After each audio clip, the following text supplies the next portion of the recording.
हरिओम। नमस्कार मित्रों, प्रणाम, जय श्री राम, जय बद्री केदार। मित्रों, एक बार पुनः आपका स्वागत कर रहा हूं अपने इस ज्योतिष कार्यक्रम में, जहां पर कि मैं आपको ज्योतिष से संबंधित, आध्यात्म से संबंधित छोटी छोटी और महत्वपूर्ण जानकारियां उपलब्ध कराता हूं।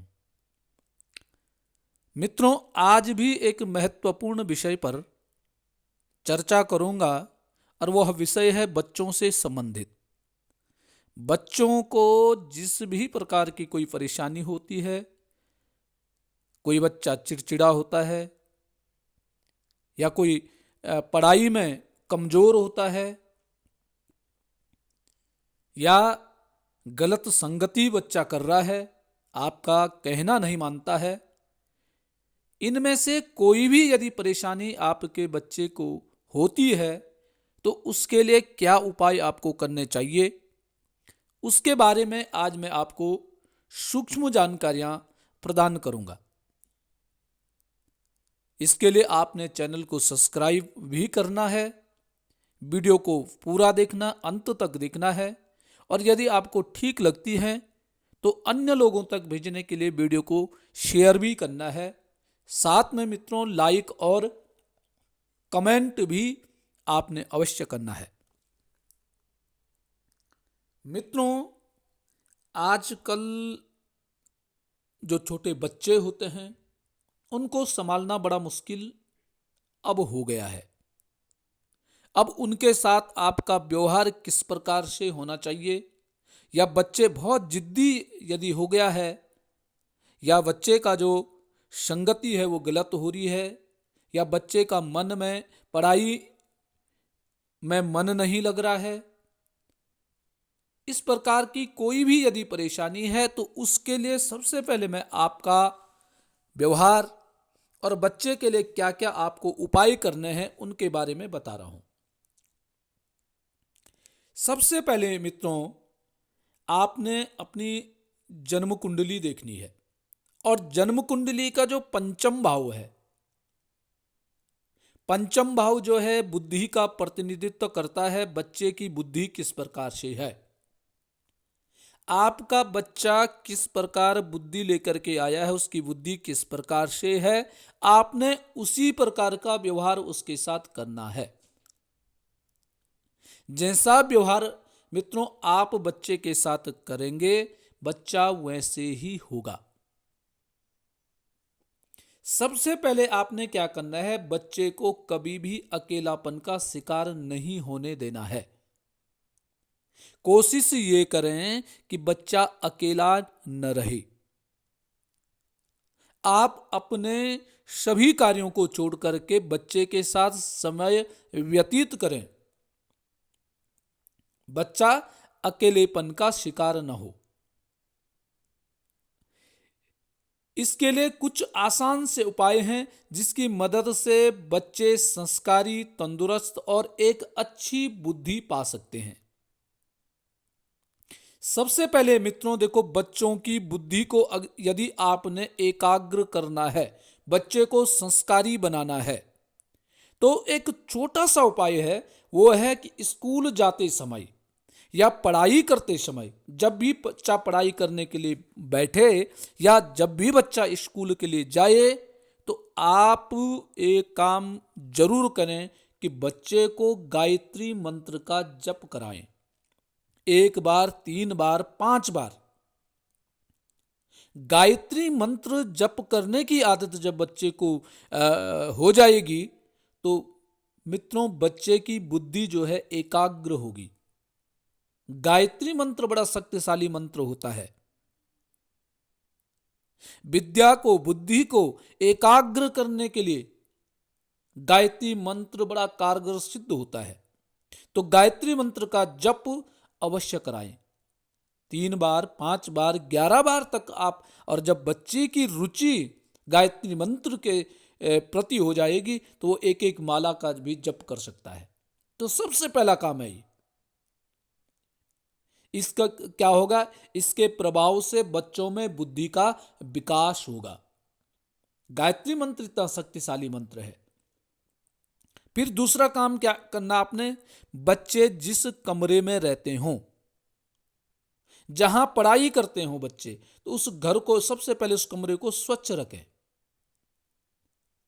प्रकाशित करें, व्यवस्थित रखें, सुव्यवस्थित उस कमरे को रखें। फिर दूसरी बात है, बच्चे जिस चारपाई में, जिस बेड में सोते हैं, उस बेड के नीचे किसी भी प्रकार का टूटा फूटा कोई भी चीज नहीं होनी चाहिए। बिस्तर के नीचे जंग लगी हुई चीजें नहीं होनी चाहिए। इससे क्या होता है, नकारात्मक जो ऊर्जा होती है वो बच्चे के अंदर प्रवेश कर देती है।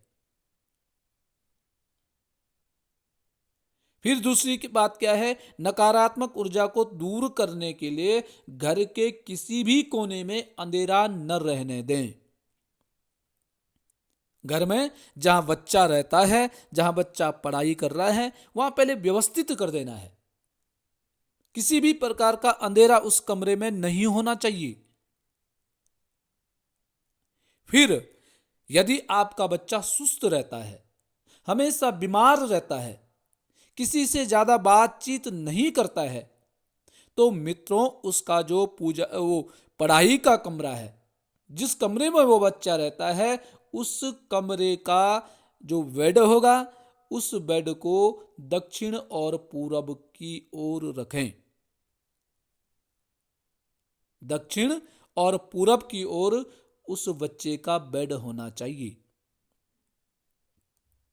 या जो पढ़ने का जो स्थान है, जहां पे बच्चा स्टडी करता है, पढ़ता है, तो उस बच्चे का जो मुख हो पूरब की तरफ हो, और या दक्षिण की तरफ उसका मुख हो पढ़ने के लिए। फिर एक और अन्य बहुत जरूरी चीज है, बच्चों के लिए पेन, पेंसिल, नोटबुक, काफी इत्यादि जो पढ़ने की जो भी सामग्री है, उसको किसी उपहार में न लें। यदि कोई गिफ्ट आपको देता है, पेन देता है, पेंसिल देता है, नोटबुक देता है, तो ऐसे उपहारों को उस बच्चे को न दें जो सुस्त है, जो सदैव बीमार रहता है। इन चीजों का उपयोग वह अपने पठन पाठन में कतई न करें। इससे भी बच्चे में थोड़ा सुस्ताई आ जाती है। ये वस्तुएं अगर कोई उपहार में दे रहा है, तो बदले में उनको कुछ न कुछ अवश्य दें। कुछ नहीं आप दे सकते हैं तो एक सिक्का या कुछ पैसे आप उनके लिए बदले में अवश्य दें। यदि कोई उपहार में आपको देता है, जैसे जन्मदिन का गिफ्ट कोई इस प्रकार का देता है, तो उसको भी कुछ न कुछ आपने अवश्य देना है। कहने का तात्पर्य है कि फ्री में पेन, पेंसिल, नोटबुक इत्यादि कोई भी वस्तु न लें। बच्चों को दरवाजे की तरफ पीट करके कभी भी अध्ययन नहीं करना चाहिए। अब दरवाजा किसी भी तरफ क्यों न हो, बच्चा जब पढ़ाई करने के लिए बैठता है तो उसकी पीठ दरवाजे की तरफ नहीं करनी चाहिए। दूसरी बात है, बच्चों को किसी बिम के नीचे बैठकर पढ़ना या सोना नहीं चाहिए। कोई विम है, उस विम के नीचे या दरवाजे के बीच में नहीं पढ़ना चाहिए। घर का कोई बिम है, उस बिम के नीचे बच्चा पढ़ाई करने के लिए भी न बैठे, वहां सोए भी नहीं। जिस कमरे में बच्चा रहता है, उस कमरे में सरस्वती की फोटो, सरस्वती जी की मूर्ति यह लगाना बड़ा शुभकर होता है। या गणेश जी की फोटो लगाना भी शुभकर लाभप्रद होता है। बच्चे के जो स्टडी रूम जो होता है, जो बच्चे का अध्ययन करने का जो कमरा होता है, उसमें अनावश्यक पुरानी किताबें, पुराने कपड़े भी नहीं रखने चाहिए। सोते समय बच्चों का सिर शौचालय की तरफ नहीं होना चाहिए। ऐसे होने से बच्चों का ध्यान पढ़ाई से हट जाता है। बार बार बच्चे की जितनी क्षमता है, कितना वो पढ़ सकता है, उसको पढ़ने का दबाव बच्चे के ऊपर न रहे। ये ध्यान देने योग्य बातें हैं। किसी अन्य बच्चे की तुलना अपने बच्चे से न करें। बच्चे के साथ मित्रवत व्यवहार आपको करना पड़ेगा।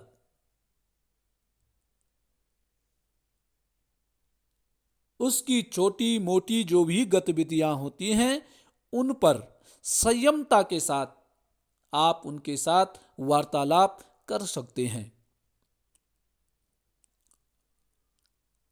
जन्म कुंडली में बच्चे का पंचम भाव बुद्धि भाव में कौन सा ग्रह बैठा हुआ है, पंचम भाव में कौन सा ग्रह बैठा हुआ है, पंचमेश कौन है, पंचम भाव का स्वामी कौन सा ग्रह है, उसको ध्यान में रख करके और फिर उस प्रकार का बच्चे के साथ आप वातावरण बना करके उसको आगे बढ़ने के लिए प्रेरित कर सकते हैं।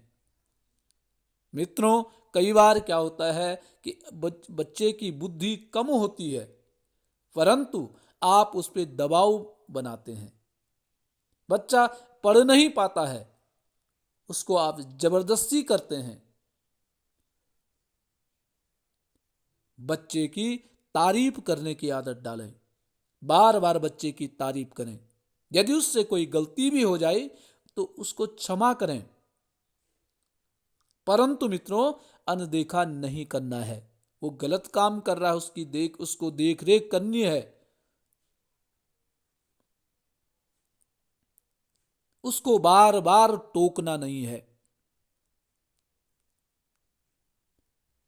बच्चे के अष्टम भाव में स्वास्थ्य संबंधित परेशानियों के लिए अष्टम भाव को देखना है। अष्टमेश कौन सा ग्रह है, कैसी उसकी स्थिति जन्म कुंडली में बनी हुई है,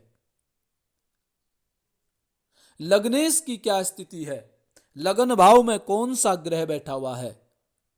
इन सब चीजों का अध्ययन करके और फिर बच्चे पर फोकस करना है, बच्चे की निगरानी करनी है। दसम भाव कर्म क्षेत्र, कर्म क्षेत्र का ग्रह कौन है, दशमेश कौन सा ग्रह है,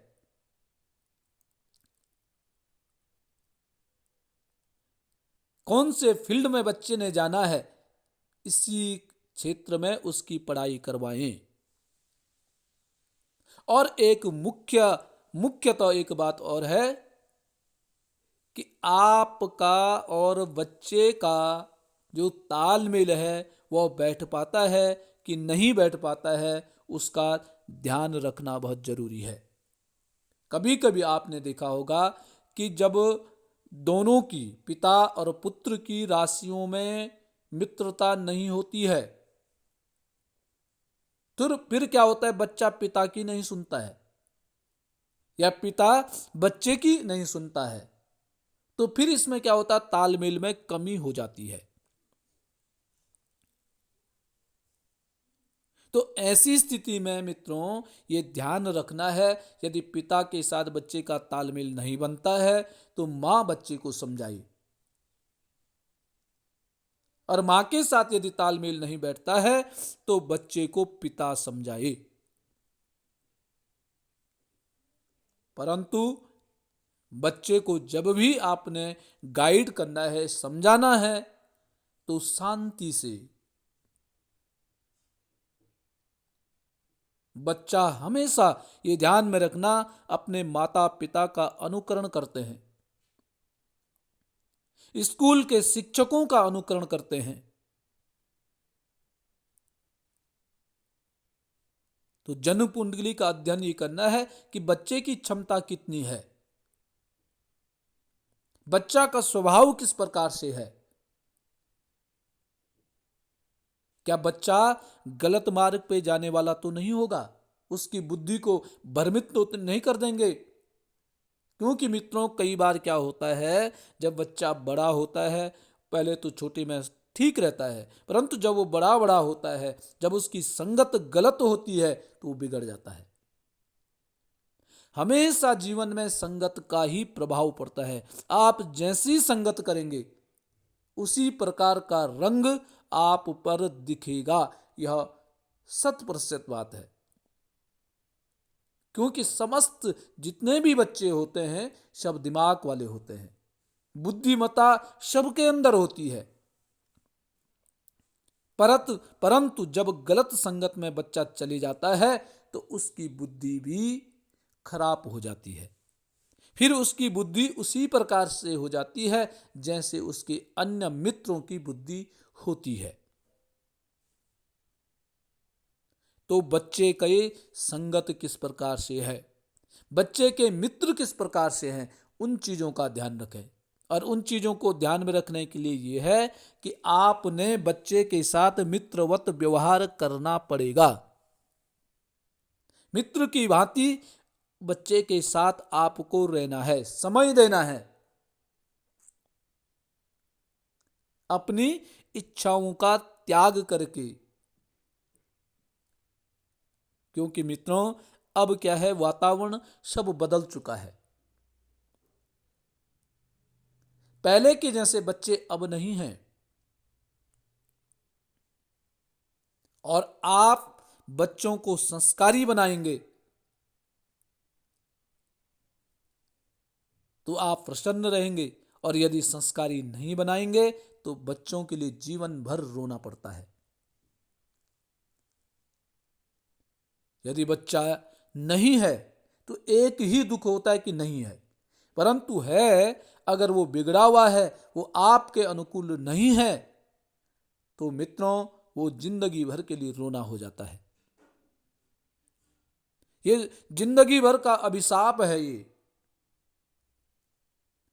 और एक अन्य चीज है, यदि आप बच्चों से चाहते हैं कि हमारे बच्चे हमारे अनुकूल हो तो अपने वृद्ध माता पिता की आपको सेवा करनी पड़ेगी। वृद्ध माता पिता की सेवा नहीं करेंगे तो आप निश्चित है, ये लिख करके आप रख सकते हैं, यदि अपने माता पिता की आपने सेवा नहीं की, सास ससुर की सेवा नहीं की, एक न एक दिन जरूर आपके बच्चे, आपकी बहू भी आपको लात मार करके निकाल देगी। ये हमने कई बार देखा है, अनुभव भी किया है, और ये ऐसा होता ही होता है, ये आप निश्चित समझिए। तो मित्रों बच्चों को बनाने के लिए, बच्चों के भविष्य को बनाने के लिए त्याग करना पड़ता है, और जब त्याग करेंगे तो त्याग में ही आनंद की प्राप्ति होती है।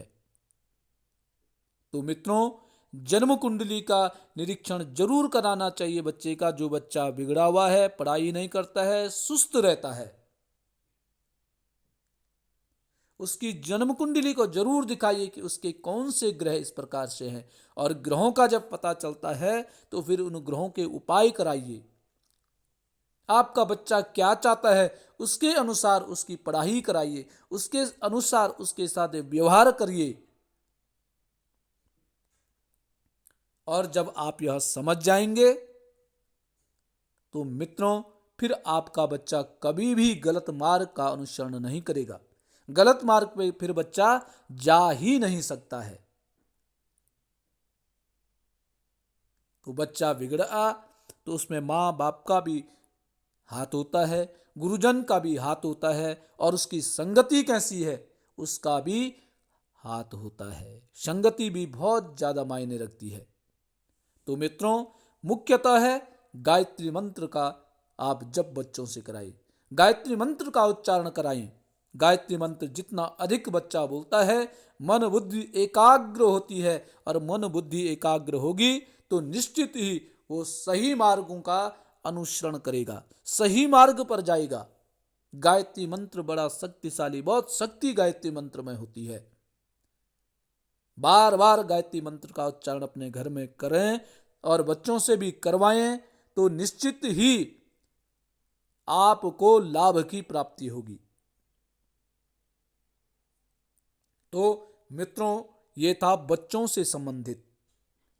सूक्ष्म जानकारी निश्चित ही आपको पसंद आएंगी। आप इसका प्रयोग करेंगे और लाभ लेंगे। तो मित्रों, आज के लिए बस इतना ही। कल पुनः किसी नई जानकारी के साथ आपके सामने पुनः प्रस्तुत होऊंगा। तब तक के लिए नमस्कार, प्रणाम, जय श्री राम, जय हनुमान।